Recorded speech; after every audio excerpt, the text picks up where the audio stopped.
आज हम बात करेंगे उन लोगों के हवाले से जिनका वेट उनकी हाइट और उनकी एज के अकॉर्डिंग कम होता है, जो वेट लॉस की कंडीशंस में फॉलो इन कर रहे होते हैं। अच्छा, उसमें सबसे इंपॉर्टेंट पॉइंट पहले ये आ जाता है कि वेट कम होने के, वेट के हाइट और एज के अकॉर्डिंग कम होने के पीछे रीजंस क्या है।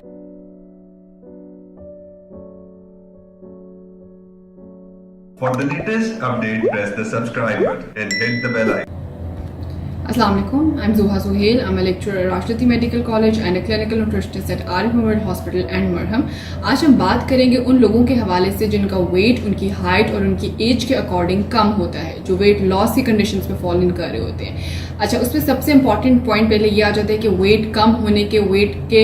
हाइट और एज के अकॉर्डिंग कम होने के पीछे रीजंस क्या क्या हैं। उसमें बहुत से बच्चे जो टाइप 1 डायबिटिक होते हैं, जिनको इंसुलिन डिपेंडेंट डायबिटीज का मसला होता है, उनका जो वजन है अपनी एज के अकॉर्डिंग, अपनी हाइट के अकॉर्डिंग जनरली कम होता है। इसके अलावा बहुत से लोगों में जेनेटिक्स का इशू आ रहा होता है कि उनके पेरेंट्स, उनके 4 पेरेंट्स में वजन शुरू से ही कम आ रहा होता है, जिस वजह से उनकी जेनेटिकली उनका जो वेट है वो अंडर वेट होने की तरफ ज्यादा जा रहा होता है। इसके अलावा बहुत से लोगों को मैल एब्जॉर्प्शन सिंड्रोम्स होते हैं, जिनकी बॉडी में वो कोई चीज अगर कंज्यूम करते हैं तो वो प्रॉपर तरीके से जब एब्जॉर्ब नहीं होती, वो अनएब्जॉर्ब बॉडी में जज्ब हुए बगैर एक्सक्रीट आउट होनी शुरू हो जाती है, तो उन लोगों का वजन अपनी हाइट और अपनी एज के अकॉर्डिंग कम रहता है, जिसमें सीलिक के पेशेंट्स आ जाते हैं, लैक्टोज इंटॉलरेंस वाले पेशेंट्स आ जाते हैं, स्टिटोरिया वाले पेशेंट्स आ जाते हैं। यानी कि वो लोग जो गंदम टॉलरेट नहीं कर पा रहे होते, जो लोग दूध से बनी हुई अशिया को टॉलरेट नहीं कर रहे होते, जो लोग चिकनाई से बनी हुई अशिया को टॉलरेट नहीं कर रहे होते, अगर उन लोगों को कोई भी मैल एब्जॉर्प्शन सिंड्रोम है और वो ये चीजें कंज्यूम करते हैं और वो चीजें बॉडी में एब्जॉर्ब हुए बगैर एक्सक्रीट आउट हो जाती है स्टूल की फॉर्म में, तो उन लोगों का जो वजन है वो जनरली कम रहता है। अच्छा, अब यहाँ पर सबसे इंपॉर्टेंट पॉइंट पहले यह आ जाता है कि जिन लोगों का वेट कम होता है, अपने फिजिशियन की रिकमेंडेशंस के अकॉर्डिंग वो चीज़ों का सबसे पहले ऑप्ट करना शुरू करें, क्योंकि जब मैल एब्जॉर्प्शन सिंड्रोम्स होते हैं या टाइप 1 डायबिटीज होती है तो उन पेशेंट्स को हम लोग प्रॉपर काउंसलिंग के थ्रू, प्रॉपर डाइटरी और न्यूट्रिशन काउंसलिंग करके पेशेंट को रिकमेंड करते हैं कि आप ये चीज़ कंज्यूम करें और ये चीज़ कंज्यूम ना करें। लेकिन वो लोग जिनको जेनेटिकली इशू है, यानी कि उनके पेरेंट्स, 4 पेरेंट्स में वेट जो है वो कम रहता है, वो लोग और जो लोग किसी किस्म के डिसऑर्डर के अंदर नहीं है, उनके बारे में आज हम यहाँ डिस्कशन करेंगे कि उनको अपनी डाइट में किन चीज़ों को फॉलो करना चाहिए ताकि उनका वजन अगर कम हो रहा है तो वो कम ना हो सके, वो एक ही पॉइंट पे रहे और ज़्यादा हेल्दी रेंजेस में आना शुरू हो जाए।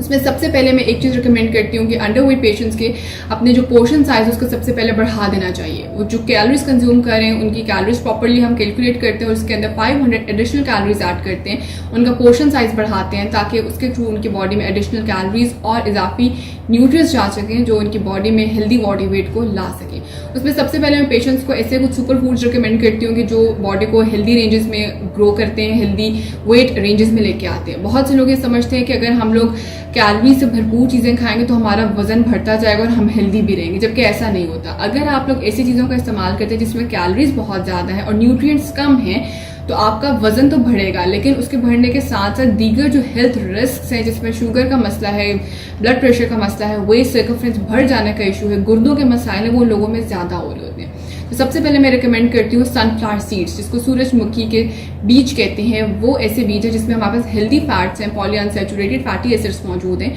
जो वजन को हेल्दी रेंजेस में बढ़ाते हैं। अब पेशेंट्स क्वेश्चन ये करते हैं कि हम किस तरह से कंज्यूम करें और कितनी अमाउंट में कंज्यूम करें। उसमें यह आ जाता है कि पेशेंट्स 1 आउंस अमाउंट उसकी एक दिन में कंज्यूम कर सकते हैं। अपने नाश्ते की सीरियल में डाल के, रोटी में बनाकर आप उसको ले सकते हैं, सालन में ऐड ऑन करके कंज्यूम कर सकते हैं, किसी चटनी में, आजकल जैसे गर्मियां हैं बहुत से लोग पुदीने की चटनी ले रहे होते हैं, दही के साथ ले रहे होते हैं, तो आप उसमें उसके बीज को ऐड करके कंज्यूम कर सकते हैं, क्योंकि उसमें मौजूदा जो गुड फैट्स हैं वो वेट को हेल्दी रेंजेस में बढ़ाते हैं। इसके अलावा मैं दूध रिकमेंड करती हूँ। दूध में हमारे पास जो प्रोटीन है, वे प्रोटीन है, केजीन है, वो हमारे मसल मास को बनाने में इंपॉर्टेंट रोल प्ले कर रही होती है। जितना बॉडी का मसल मास अच्छा होगा उतना आपका वेट भी हेल्दी रेंजेस में रहेगा और दीगर जो बीमारी है उनके रिस्क से आप बच सकेंगे। बहुत से लोगों में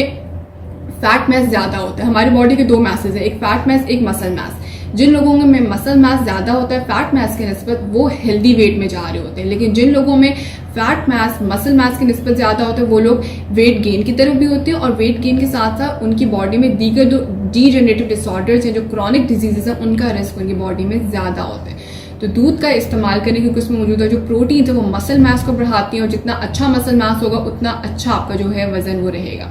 अब क्वेश्चन ये आता है कि एक दिन में कितने ग्लासेस ऑफ मिल्क को हमने कंज्यूम करना चाहिए ताकि वेट जो है वो हेल्दी रेंजेस में आ जाए। तो वो लोग जिनको कोई डिसऑर्डर नहीं है, सिर्फ उनका वजन जो है वो कम है, उन लोगों को एक दिन में 3 से 4 ग्लास होल मिल्क के कंज्यूम करने चाहिए, यानी कि उसमें से चिकनाई को रिमूव नहीं करना, उसमें मौजूदा जो फैट्स हैं वो आपको दूध के साथ ही कंज्यूम करनी है। लेकिन बहुत से लोग दूध में चीनी ऐड ऑन कर लेते हैं। जब आप दूध में सफ़ेद चीनी ऐड ऑन करते हैं उसके ज़रिए दूध में मौजूदा जो ग़िज़ाइयत है वो ख़त्म हो जाती है, न्यूट्रिएंट्स सारे ख़राब हो जाते हैं, हमारी बॉडी तक नहीं आ पाते, चीनी के साथ घुल के वो यूरिन के अंदर एक्सक्रीट आउट हो जाते हैं। तो कोशिश ये करें कि वो लोग जिनको दूध मीठा पसंद है वो शहद ऐड कर लें या गुड़ ऐड कर लें। अगर ये दोनों चीज़ें ऐड ऑन करते हैं तो एक तो इनके थ्रू कैलोरीज भी बढ़ेंगे और न्यूट्रिएंट्स भी अच्छे जाएंगे, जो कि आपकी बॉडी की सेहत के लिए भी बहुत बेनिफिशियल है। बहुत से अंडरवेट बच्चे जो होते हैं वो एनीमिक भी हो रहे होते हैं, उनमें खून की कमी भी हो रही होती है, तो मोलासेस उनके लिए बहुत बेहतरीन है जो हमें गन्ने के रस से मिलता है। तो अगर आप लोग शुगर केन का इस्तेमाल करते हैं तो उसमें मौजूदा जो मोलासेस हैं वो लो HB लेवल को भी ट्रीट ऑन करने में इंपॉर्टेंट रोल प्ले कर रहे होते हैं। इसके अलावा दूध में जैसे मैंने बताया कि हमारा गोल ही होता है कि हमने कैलोरीज को भी बढ़ाना है और न्यूट्रिएंट्स को भी बढ़ाना है। अब दूध का अगर आप 1 गिलास कंज्यूम करें तो कोशिश ये करें कि उसके अंदर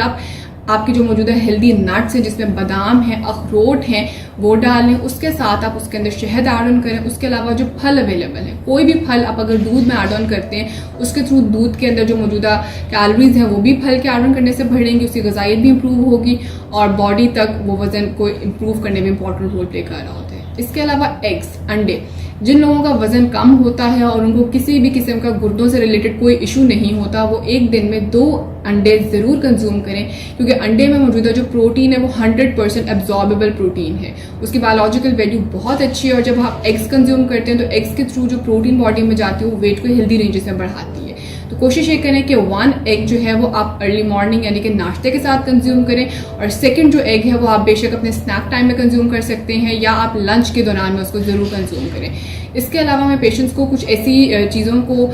खाने से अवॉइड करवाती हूँ कि जो आपका वेट तो बढ़ाती है लेकिन उसको अनहेल्दी रेंजेस में बढ़ाती है। बहुत से लोग जंक फूड का इस्तेमाल कर रहे होते हैं, तली हुई चीज़ों का इस्तेमाल कर रहे होते हैं। तो अगर वो लोग जिनका वजन कम है वो बेशक तली हुई चीज़ों का इस्तेमाल करें, लेकिन कोशिश ये करें कि गुड फैट्स का इस्तेमाल करें और बार बार फैट को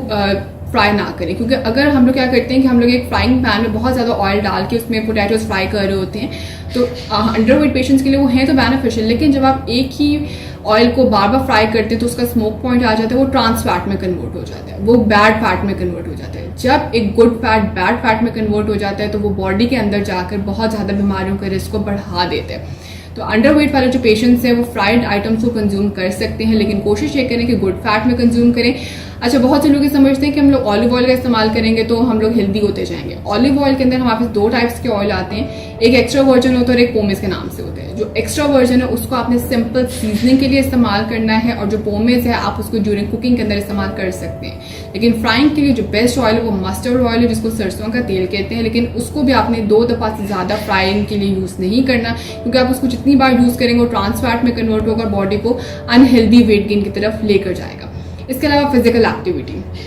एक्टिविटी हमारे पास अंडरवेट पेशेंट्स के लिए बहुत इंपॉर्टेंट है, क्योंकि जितनी अच्छी आपकी फिजिकल एक्टिविटी होगी आपके जो मसल मास है वो बढ़ेगा, आपका मसल मास ग्रो करेगा। जैसे मैंने बताया कि जब फैट मास जो होता है वो ज़्यादा हो और मसल मास कम हो तो वेट अनहेल्दी रहता है, लेकिन जब मसल मास ज़्यादा हो और फैट मास कम हो तो आपका जो वेट है वो हेल्दी रेंजेस में ग्रो करता है। इसके अलावा लोग बहुत से क्वेश्चंस के साथ आते हैं कि हम लोग सब्जियां कौन सी कंज्यूम करें जो हमारे वेट को हेल्दी रेंजेस में बढ़ाएं। सब्जियों में ऐसी सब्जियां जो स्टार्ची वेजिटेबल्स हैं, जिसमें आपके पास आलू अवेलेबल है, मटर अवेलेबल है,